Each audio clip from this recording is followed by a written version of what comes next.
राधे राधे महाराज जी। गुरुजी, कुछ जीवात्मा इस पृथ्वी पर जन्म लेते ही करोड़पति बन जाता है, कुछ जीवात्मा पूरा गरीब रहता है। ऐसा कौन सा पिछले जन्म का?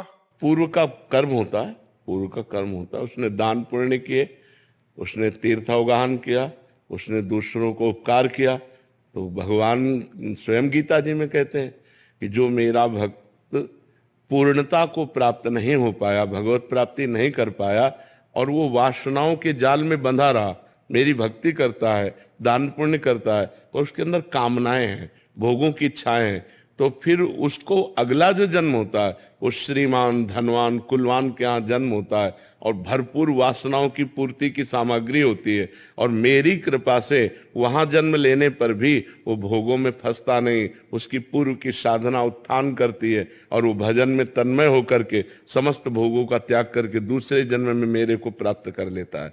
उसे योग भ्रष्ट कहते हैं।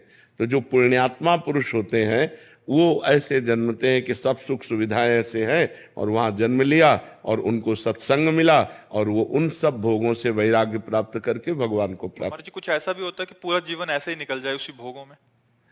वो केवल पुण्यात्मा होते हैं, भजनानंदी नहीं होते, उनका भगवान से भजन से संबंध नहीं है। उन्होंने दान पुण्य किया है, बहुत वृद्ध जनों की सेवा की, तीर्थावगाहन किया, भक्ति नहीं की, तो फिर पूरा जीवन भोगों में व्यतीत हो चला जाएगा। वो ऐसे नष्ट जीवन माना जाता है, इसे कोई महत्वपूर्ण जीवन नहीं माना।